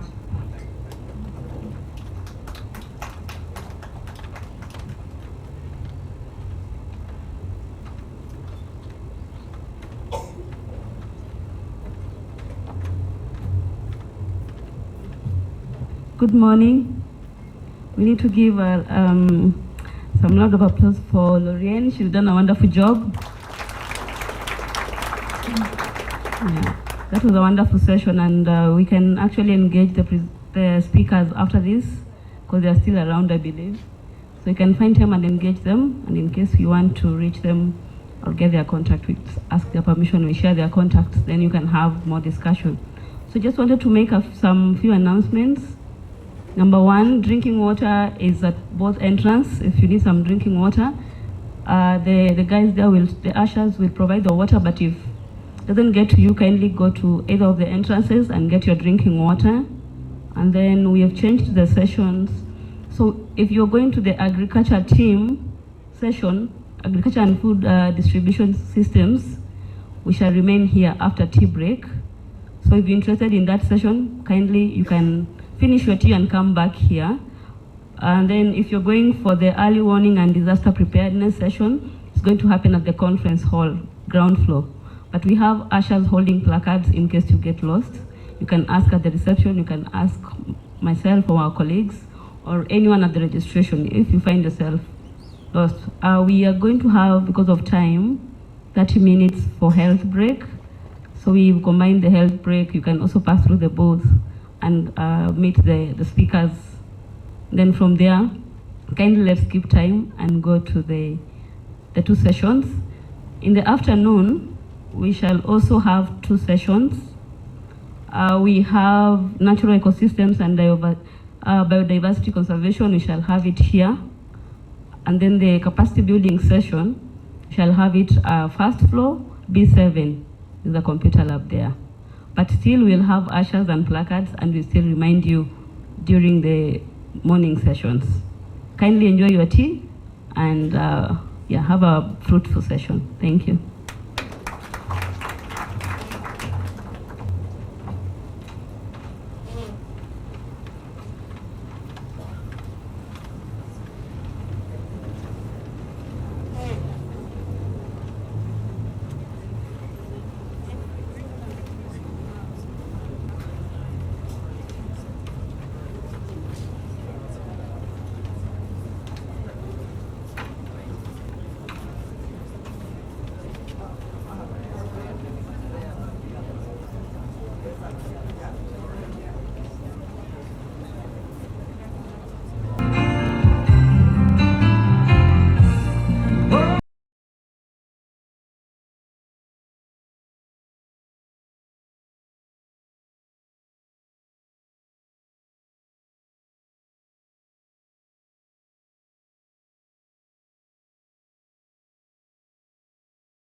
are better or worse than last year. We can also look at data sets that were created from predictive climate models to have a look at what the annual participation is going to look like in 2030. Very important data sets to start really forecasting what's going to happen. And of course, we can look at a combination of composite NDVI values and bringing in cropland mask, field boundaries, and crop scout data. And then we can really start doing that crop type mapping that we spoke about before. And then combining this with production data, we can really start making predictions on yield. And the next presentation will actually look more into that, looking at the further modeling and machine learning aspect of these kind of crop predictions. So looking longer term, we want to get an understanding of the impact of climate change on our agricultural lands, and specifically on the main staple crops like wheat and maize. So utilizing forecasted data sets, like for example the Land Cover 2050 data set, we can perform change detection over the 2020 Land Cover data set to get an understanding of where changes in agricultural lands are forecasted to take place. And this is a study that we did for Ethiopia. With that, we can then start building a suitability model using temperature, precipitation, and the soil pH to identify where croplands in 2050 are suitable for growing wheat in Ethiopia. And the results can be visualized in the dashboard, as we see here on the right. We can also then bring in production data and estimate the difference in yield in the different regions between 2000 and 2050. And this dashboard is really an example of a very easy to use information product, which really can be shared with decision makers for intervention and action. So really data is absolutely crucial in understanding the agricultural landscape and help us to increase production, improve food security, and plan for the future. By establishing a geospatial infrastructure, you can utilize technology to help streamline the processes of data collection, data management, making sure that the data is collected correctly, processed quickly, accurately, in the most efficient manner. You can then make it easily accessible for all stakeholders to create once and use it many times. The geospatial infrastructure provides the tools for mapping, visualization, and analysis.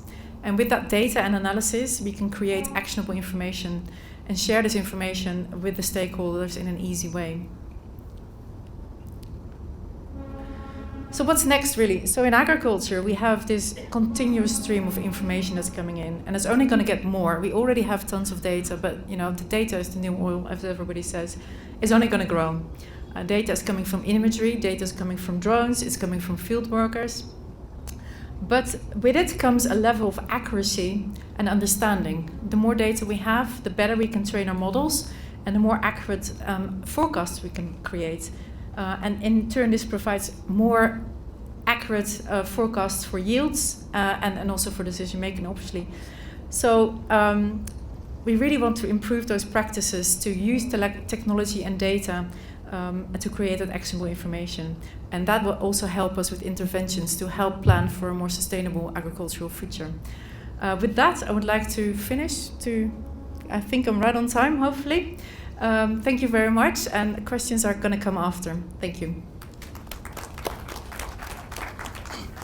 You can stick around. There are more chairs here. Sure. Okay. Thank you for that presentation, Lorian. I would like to also invite Abigail to take us through a presentation on the use of machine learning and GIS to predict how climate change will impact global wheat suitability and food security. Welcome. So you have the speaker on stage, and to go forward, you can press the green button. Awesome, thanks. All right, hello everyone. My name's Abigail. I'm from Esri in California, and I'm so happy to be here with all of you today, sharing some of the work I've been doing over the last year on modeling the future of agriculture. So this is kind of branching off and a subset of what Lorian was just telling us all about. So we'll be diving deep into the machine learning component of agricultural modeling and agricultural risk assessment. And I'd like to highlight that this work was done over the past year at Esri with a lot of assistance from the USDA Agricultural Research Service in Maryland. All right, so what we're really looking at here is agriculture is becoming increasingly globalized. And what that means is that a conflict or a natural disaster in one country ripples out across the entire world. And the example that I've highlighted here is the invasion of Ukraine and how that has rippled across continents to impact food security globally. And what that means is we really need resilient systems to be able to overcome those global threats to agriculture that don't stay isolated in one place but can really impact millions of people around the globe. And to create resilient systems like this, one thing we really need to be paying attention to is climate change. So as Lauriane was just telling us, kind of the basis of all of this type of modeling is grow things where they grow best. I may have butchered that a little bit, but that's approximately what it was. But what happens when the place where things grow best is changing? And that's exactly what we're faced with when it comes to climate change. So the ideal habitat for certain crops is shifting, it's moving, it's going to, areas are warming and the areas suitable for crops are moving north or south to climates where they haven't been in a long time. So one way to address that is looking at data and modeling. And this image you see right below, that is rain-fed wheat across the entire globe. So this is the distribution of rain-fed wheat. As we can see, rain-fed wheat is concentrated in about 45 to 57 degrees of latitude, both in the southern and northern hemispheres. So we have a strong band of it across a lot of Europe, North America, specifically in central Canada and the United States, and a very strong amount also grown here in Kenya and also in Ethiopia. So these are kind of what we call the areas where things grow best, this 45 to 57 degrees of latitude. But as the climate warms, most likely that area won't stay suitable. So one way to address that is with species distribution models. And species distribution models are basically a form of machine learning where we teach a computer where things are currently existing and what the environmental conditions are there. So we can tell the computer that wheat is currently growing in these specific areas, and these specific areas also have certain temperature ranges, certain amounts of precipitation during certain points of the years, maybe certain elevations, types of soil, etc. So when the model learns that, it can also extrapolate into the future once we give it future climate data. And let's break down exactly how that works. So it's a little bit of a complicated process. Again, it can take a really long time to run, but I'll give you about a 1-minute crash course. So basically, the way that this was all conducted is we used 100,000 training points around the entire globe, and this is what that looked like on the Horn of Africa. So each of those little blue dots, that is basically a data collection point. Each of those points has a binary field, a yes or no field saying, is there wheat there, which is the image with the yellow representing wheat, or is there not wheat there? So that tells us, trains the model on where wheat is and where wheat isn't.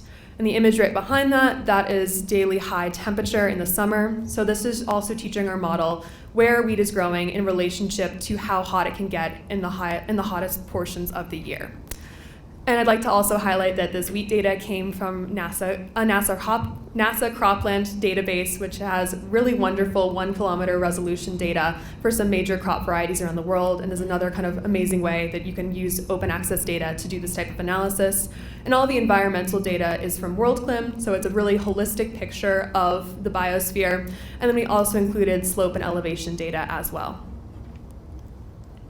All right. So all of this modeling was done in ArcGIS Pro. Within ArcGIS Pro, you can implement Maxent directly. So it's a really kind of streamlined process where you can do the initial data collection, look at the relationships, do the modeling, and then kind of create the results from there.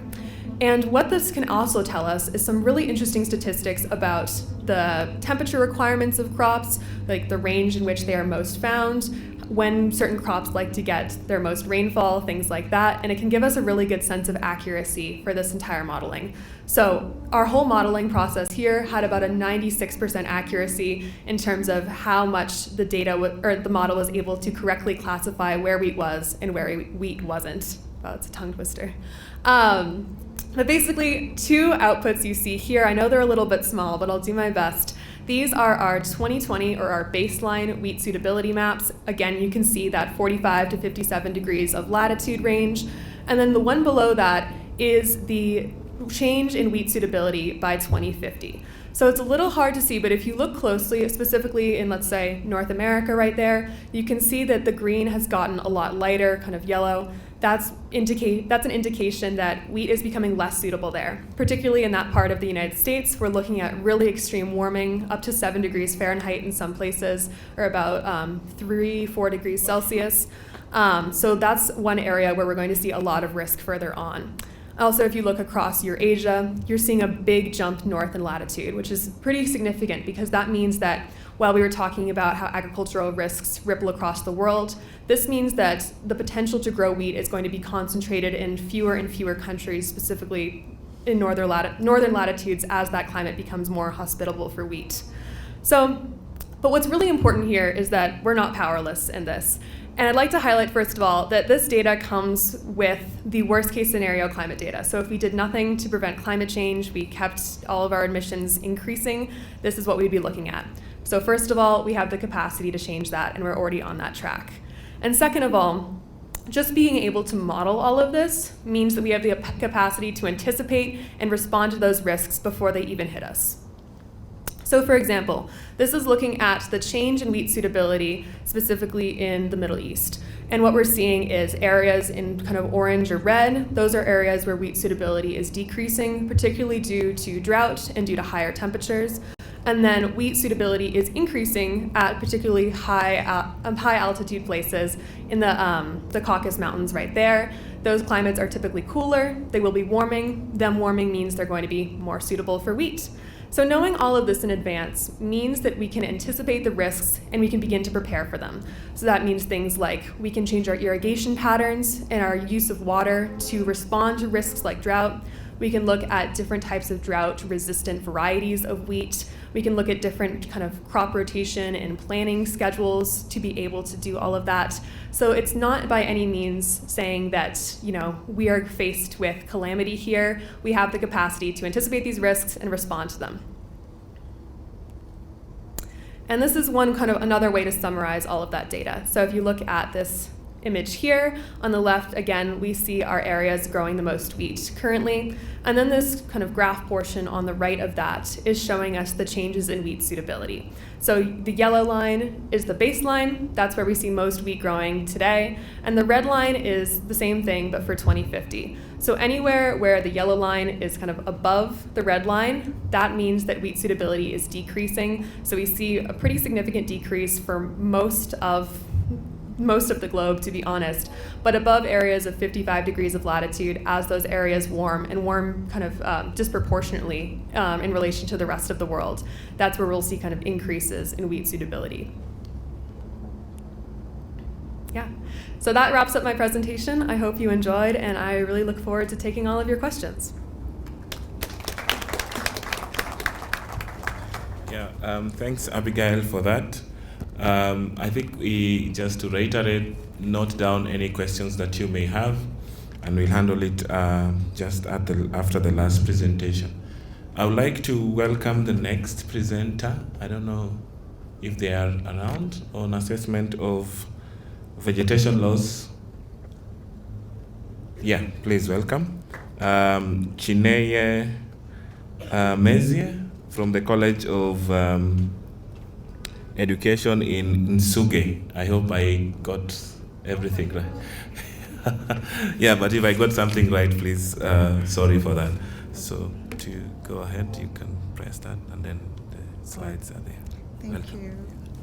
Hi. Okay, since I'm the only Nigerian here, permit me to greet you in my local dialect. So I'm from Igbo, and we say Otutuoma, which is good morning, everyone.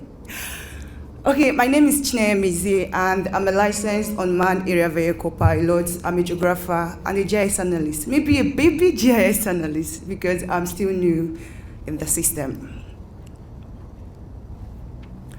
Okay, this work was actually done with, I did it with my project supervisor, my academic advisor in school, Mafuri College of Education in Subi.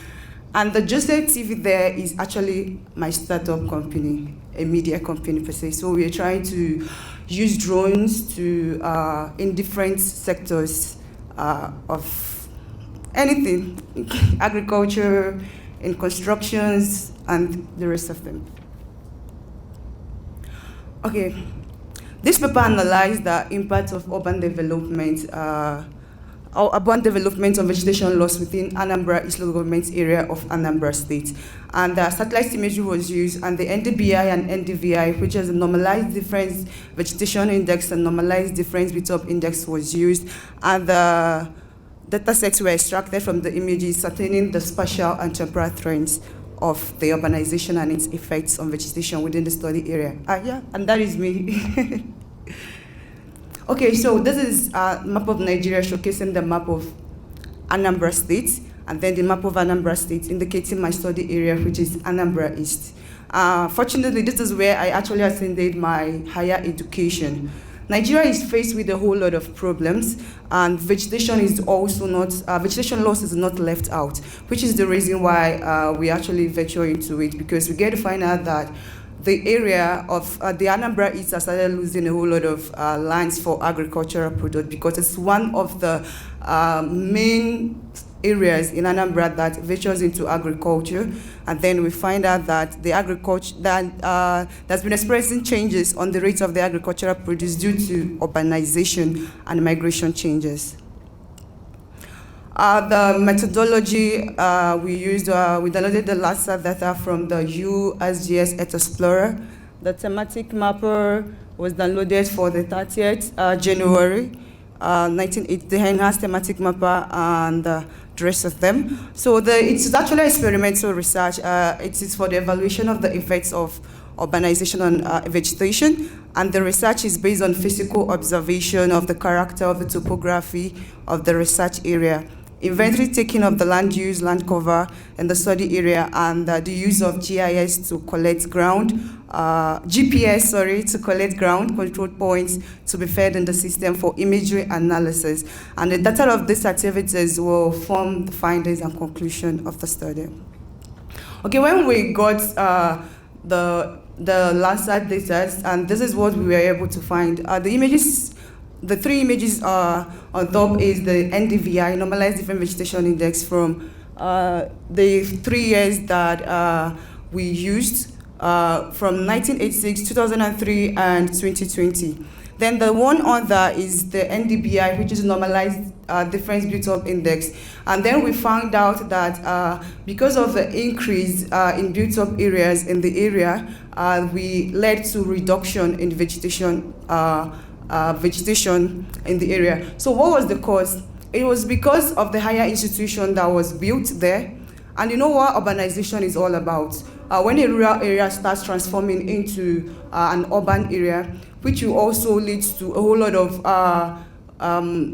buildings and constructions take place, and then when all these things start taking place, there will be a reduction in the vegetation, in the vegetative practices, which leads to poor or maybe a reduction in food productions. So, and then we also find out that when this school was cited there, then a lot of people who are also into, who will be coming from different places to study, and because they are there, of course they need houses to live in, and they start building houses. And then they'll be like, okay, they are here, what if they want to buy food? They start building restaurants and everything, and that's how it started improving and then losing its rurality. Okay, so we ended up making a recommendation because we found that since the agricultural practices are already reducing due to urbanization, a whole lot of vegetation loss. So we made a recommendation for city planning. It's very necessary that there will be a proper urban and regional planning that will take place. And permit me to say this, that when I came to Kenya, one of the things that interested me is the way they plan their cities. Everything there is actually in line, the way the buildings are, it's very interesting. It's quite different from what we have in Nigeria. I'm sorry. So you get to find out that many houses they just want to come and build on the roads. There's no space. There is no you don't think you just build houses, fire houses. I mean. So we also recommended the use of remote sensing and GIS because we find out that it was easier for us to make this our analysis using GIS and remote sensing, which cannot be achieved using the traditional mapping techniques. And we also recommended that because of the impact of population growth and urban expansion of vegetative cover, that is a continual phenomenon. This research is therefore not an end to the issue of loss of vegetative cover to urban expansion. Therefore, further studies into spatial temporal pattern of urban expansion and the resulting effects is recommended.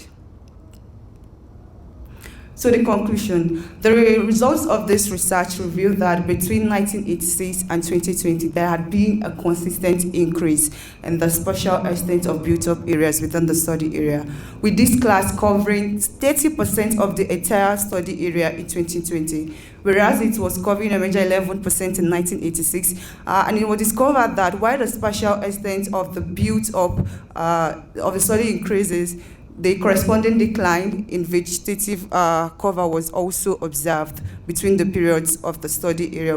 And also, there's something I missed when I was showing. How can I go back? Sorry. Okay, I can go back. Okay. So when I was showing the maps, there is actually a place where the mean and the mean of the NDVI and the mean of the NDBI. You find that from 1986, it was 0.32, that is the vegetative index. And you find that there's been a consistent decrease to 2020, that is 0.14, that's very bad. And then built up area from negative sign 0.02, it has increased into 0.24. Thank you very much.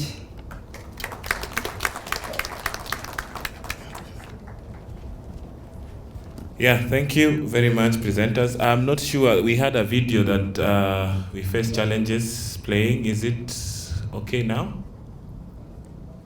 It's fine? Why cancer is trying